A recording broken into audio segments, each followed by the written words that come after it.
income follows value. If you want to make more money, you've got to ask yourself, how do I serve more people?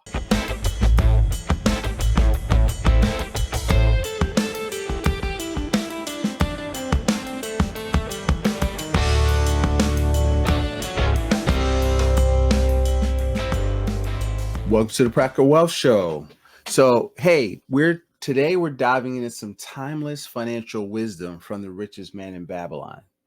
And I love this book because I think it's timeless, but I think people, because the way it's written, miss it, right? They don't get into it. So I'm going to try to say it, interpret it, and hopefully it'll help you out. We're going to do a little mini course I've already recorded the 5 laws of gold, where we're going to put the book in there and some other like workbooky type stuff, because I think that, I teach principles based planning. Well, these are like some of this book came out in like the 30s. I mean, it's set in ancient Babylon, but this book came out in the late 20s, 30s. But the principles are timeless and biblical even. And so what you got to do successfully is clues. So I love the foreword from this book. So I'm going to read it to y'all. They're going to get into the 7 cures. So our prosperity, this is George Clason, the author of the book, is as a nation depends on the personal financial prosperity of each of us as individuals. Hear that, our prosperity as a nation. So you've got to win. You build a community from a bottom up, one family at a time, controlling their personal prosperity, learning the rules to control their personal prosperity. Too many times we're looking at somebody else to save us. We take this victim stance. Oh, the economy's bad. Oh, I can't do it because I'm fill in the blank. Okay. This book deals with the personal success of each of us. Success means accomplishment as a result of our own efforts and abilities. Proper preparation, hear me, proper preparation is the key to our success. Our acts can be no wiser than our thoughts. Our thinking can be no wiser than our understanding. This book of cures for lean purses, separate purse from wallets, empty bank accounts. That's really what you do. There's 7 cures for an empty bank account. Okay. And that is so this book is a guide for financial understanding. What does it say if you're looking at the video? I'm a money for life guide, and so success leaves clues. All right. And because see, too many people think it's about, investing or investments. And it's really about, most people don't have a money problem. We have a philosophy problem. So I'm going to give you what I think are the accurate philosophies as a foundation. And I think I'll do another one on what is investing, because most of y'all, what you think is investing really is not. And then indeed, its purpose, I'm back into the book, is to offer those who are ambitious and for financial success an insight in which will aid them to, 1, acquire money, 2, keep money, and 3, make their surpluses earn more money. How's that? Okay. And so here's the last of the floor words, right? Babylon became one of the wealthiest cities in the ancient world because its citizens, United States of America, were the richest people of their time. They appreciate the value of the money. I think we're losing that. They think the government creates it. They practice sound financial principles. That has sound money, okay, for in acquiring money, keeping money, and making the money work, making their money earn more money. They provide it for themselves, what we all desire, incomes for the future. Okay, so let's kick it off with a simple but powerful idea: pay yourself first. So in the book though, it's called the first. Where's it at? No. Yeah, here it is. Start that purse to fattening. Start your bank account to fattening. Okay. And so how does it fatten? So people think, oh, I don't make enough. I got to make more money. Your number one asset right now is your ability to earn income. So pay yourself first before splurging on the latest. People say, oh, I pay myself first. I buy myself something nice every time I get paid. That is not paying yourself first. Guess what? Funding your 401k is not paying yourself first, because this is talking about savings. Let me define savings: safe, liquid, accessible, guaranteed. You have to make that a habit. Okay. And think of it as feeding your financial future. Even just a small amount with consistency is the key. Okay. So that's principle one. See, so savings has to be automatic and systematic. One of the things that we teach people to do at Practical Wealth is create you have to automate it, right? So you create a wealth capture account. You go to your job, or if you're in business, you got to do it automatically, but you take a portion, 10%. He talks about in the book, we say 15. I'm adjusting for inflation. And so if you make $1,000, can you automate that a week or a month or bi-weekly or whatever? Can you take, or if you're in commission or something like that, you get $1,000 per paycheck. Can you take $150 and just move it into a separate account? That's starting your purse to fattening. Okay. So pay yourself first. That is critical, guys, because if you can't do this and spend less than you make, you cannot win the game of money. Because what happens is you've got to have the discipline for, what's the word? You have to have the discipline. Okay, I can't think of the term I'm looking for, but to save and not need, to postpone gratification. That's what I'm looking for. That's a critical key to building wealth. All right. So now let's go to the second law of gold: make thy gold multiply. So I'm missing one here. Okay, start their person fattening. So there's one: budget thy expenses. Somehow this is out of order. So I know this is here. Let me get this out the book. Somehow I missed one. All right. And so make thy goal multiply. First cure, start that person fattening, pay yourself first. So the second cure is control thy expenditures. Okay. So control thy expenditures, folks. We have a desire, our need is, there's a war going on in most people's households in what I call present lifestyle and future lifestyle. And future lifestyle is winning. So you've got to budget. So basically, control that expenditures means you've got to have, I don't like budgeting because budgeting looks at history, but we say create a cash flow map. Okay. Meaning that, we did a webinar on this last week. Tell your money where to go instead of asking where it went. So you've got to say, okay, look, part of all I earn is mine to keep. So that means you've got to decide that you're going to live off of 90% or 85% or 80% of every check you get. You got to budget. You got to budget for. You got to manage what I call a budget surplus. Okay, so that you have money, and you got to make your goal multiply. Okay, and so what happens is, how do you do that? What does that mean? Make your goal multiply. So you've got to, once you save it, right? Investing is buying assets. So income follows assets.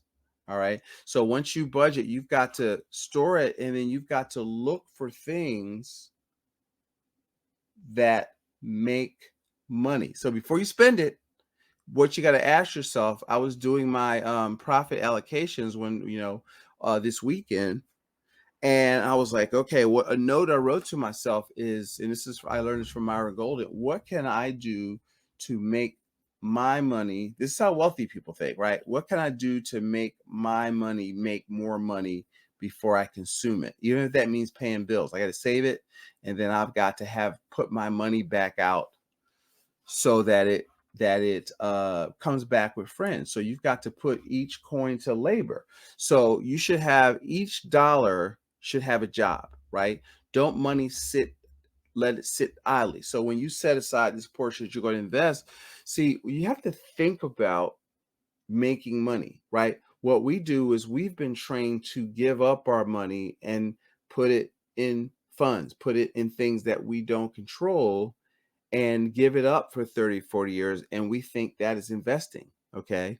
Investing is about becoming something, not about buying something. So if you can find yourself a little enterprise, I call it a cash machine, or just from Laura Langmeyer, that you can start for $500, under $1,000, that where you can sell something, you can buy something wholesale, sell it retail. What can you sell? Jay Jones from the Black Entrepreneur Blueprint says there's 6 things you can sell. You can sell your physical products, your digital products, or your services.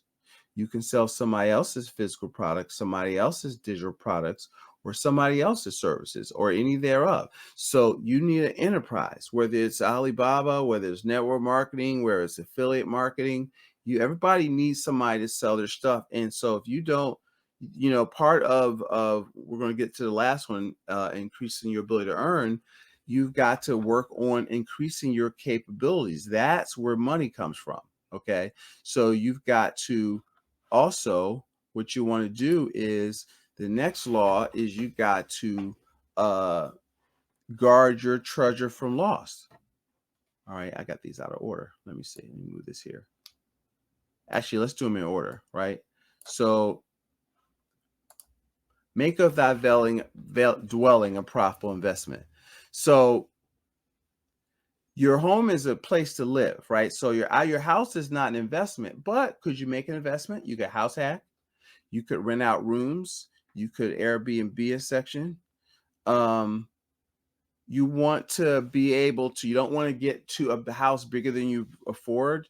What happens is, remember, like when qualifying, just because you qualify for a certain house doesn't mean you should buy it, right? If that house is more than about 35% of your gross income, like you can't pay for the mortgage in the first check of the month, you can't afford it, right? Because you're one layoff, one setback away from disaster. And so if the house is stressing you out, that's your starter house. Okay. You ain't got to get the house. And I know prices have gone up.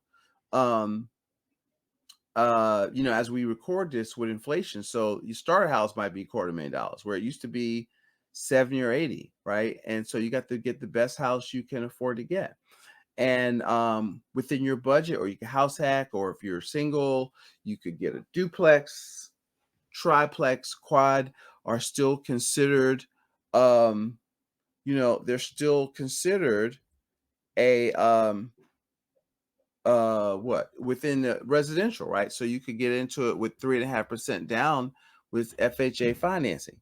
And so that's what you want to be able to do, right? You want to be able to get in, manage your cash flow. So even though let's say you're saving for, this is what people do. You're saving for the house. And then what happens is you think that, okay, well, I'm saving and I can buy the house. And when you buy the house, you can stop saving. No, you can't. Right? You're always going to have a housing expense, folks. It costs money to sleep indoors, I call it, right?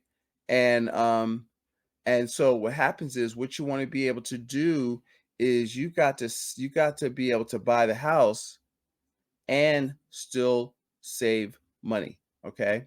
So now let's guard your treasure from loss. So what does that mean?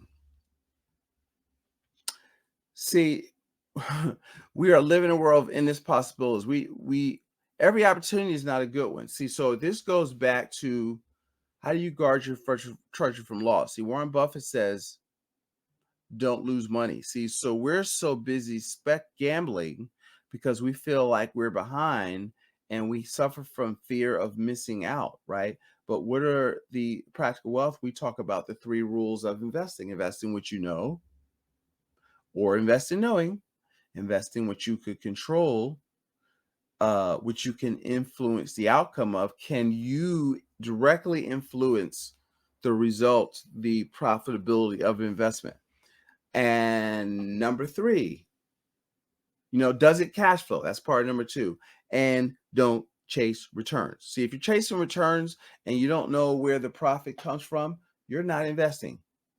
Okay. If you're funding a SEP or 401k, okay, they call it investing, but Warren Buffett's mentor, Benjamin Graham, says an investment is something you put your capital into where you have safety of principal and you have a reasonable opportunity to make a profit. If it doesn't fit that definition, you are gambling.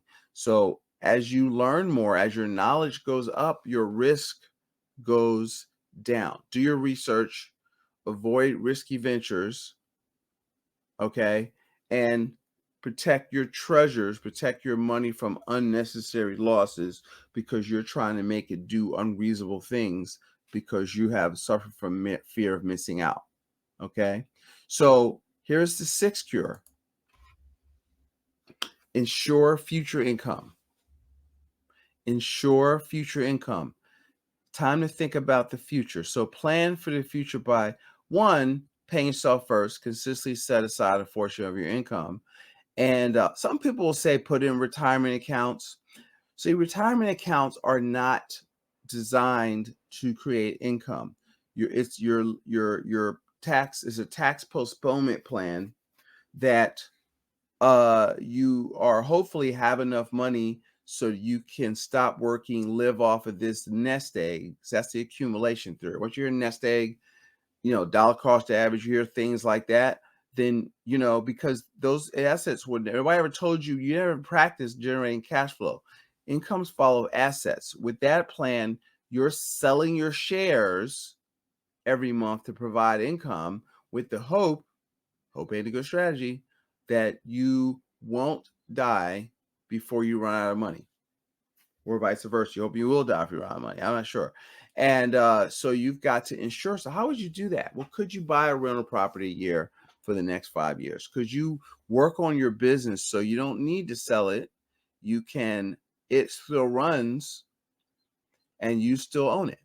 Okay. So now you have to start, or if you sold it, you got to build it so that, the next owner, it doesn't want a job. They want a business that works. Okay. So you've got to build it. But guess what? If you take the time to start to work on it now, you might not need to sell it because it might just throw off income. That's your best retirement plan. Your number one asset is you, but your number one investment is your business or businesses. It's not giving money to some fund manager you've never met.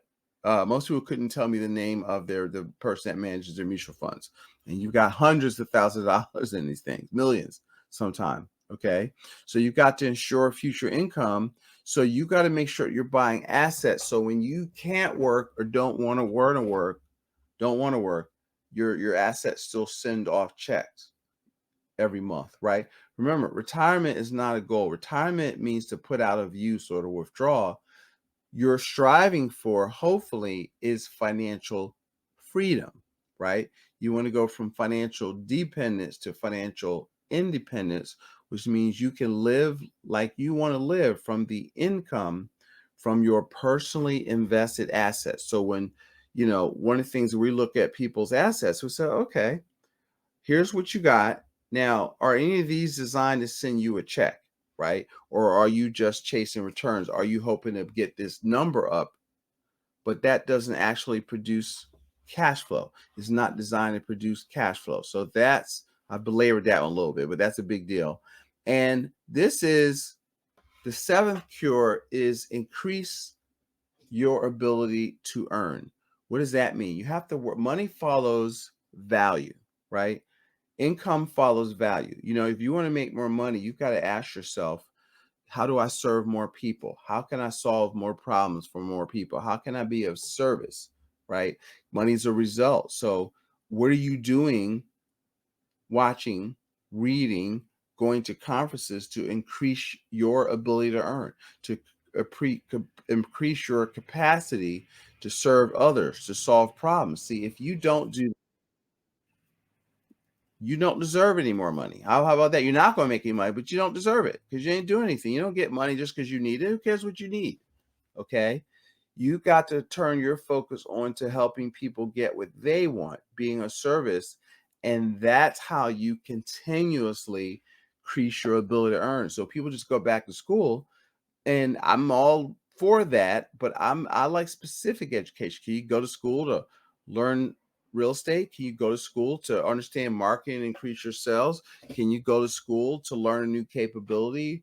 I'm studying tax planning right now because that's a big need, and I want to be able to help business owners with that because that's their number one expense. You know, are you do you have skills already? You're a bookkeeper, and could you help be a part-time bookkeeper? I had a person that was retired and wanted to. They had a background as a paralegal. I said, listen, people need that. There's a lot of solo attorneys that need somebody to help them, file stuff and to get their office organized. I mean, you're trying to go with the skill set you've spent 40 years acquiring and share that first, right? Here's a question. What is your fastest path to cash? See, sometimes I would start with that because you have to make more money, but you've got to be efficient. So as you make more money, then if you remember that part of all your earnings yours to keep, make your goal multiply, put each coin to labor, right?